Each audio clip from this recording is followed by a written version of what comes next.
and to exert extraneous material. Without objection, so ordered. Madam Speaker, I yield myself as much time as I may The consume. gentleman from Kansas is recognized. Thank you. We are in a deep and painful economic downturn, the likes of which we haven't seen in decades. Just last month, our economy lost over 650,000 jobs for the third straight month, bringing the total number of jobs lost since December 2007 to 4.4 million. That's more than 1.5 times the entire population of my home state of Kansas. But something we should remember, Madam Speaker, is our financial sector must be stabilized and confidence restored before we see any economic recovery. My constituents, like most Americans, are anxious and frustrated, and they deserve the strongest oversight and accountability of how their taxpayer dollars are spent. When Congress enacted the Emergency Economic Stabilization Act last October, the new law not only created the Troubled Assets Relief Program, or TARP, we made sure to include strong oversight protections for United States taxpayers, such as the creation of the Special Inspector General for TARP, or SIG-TARP.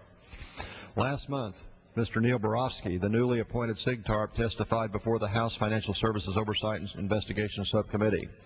He said that after adding up all the federal programs utilizing TARP funds, the total amount of money potentially at risk was approximately $2.875 trillion.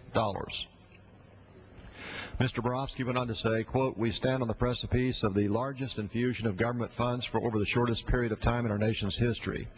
History teaches us that an outlay of so much money in such a short period of time will inevitably draw those seeking to profit criminally.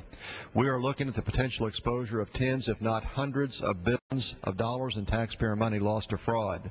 We must be vigilant," end quote. As chairman of the Oversight and Investigation Subcommittee, I couldn't agree more. We must be vigilant to protect United States taxpayers. I worked with my friend Ranking Member Judy Biggert, as well as Congressman Steve Driehaus and Eric Paulson. We introduced H.R. 1341, a companion bill to the Senate Bill S-383 we are considering today.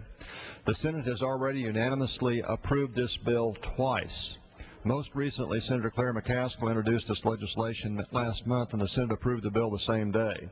This bipartisan legislation equips the SIG-TARP with the tools he needs by, number one, making clear the SIG-TARP has the audit and investigative authority over any actions taken under the TARP program. Two, giving the SIG-TARP the authority to hire auditors and staff quickly by granting him temporary hiring authority. Three, requiring the Treasury Secretary to explain why any SIG-TARP recommendation is not implemented. And four, mandating that the SIG-TARP issue a report no later than September, analyzing how TARP funds have been spent to date. Gene Dodaro from GAO and Professor Elizabeth Warren from a Congressional Oversight Panel testified they supported S-383, and Mr. Borofsky testified that, quote, he desperately needs more hiring flexibility, the type of which is contained in S-383. He said, quote, quick passage of this important and essential legislation will allow me to hire rapidly the essential personnel to meet the challenges of providing effective oversight. I believe that this bill will help provide the necessary resources for us to meet our obligation to help protect the U.S. taxpayers' investments, end quote. There are additional issues we should consider, such as COPS, a request to hire retired annuitants, and other suggestions made at our committee markup that we will continue to monitor. I will note the amendments offered were well intended, but they did little other than give special emphasis to activities already authorized by SIG-TARP's mandate in current law or as expressed in S-3.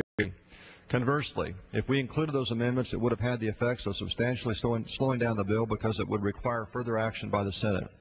Most importantly, I think it's telling that not one Financial Services Committee member, Republican or Democrat, voted against this bill at the markup, and not one senator, Republican or Democrat, voted against this bill.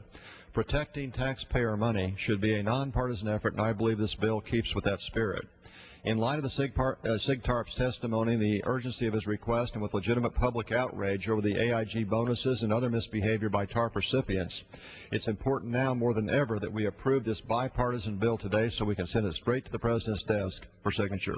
I urge my colleagues to support S-383, and I reserve the balance of my time. The gentleman reserves his time. The gentleman from Minnesota is recognized. Madam Speaker, I yield my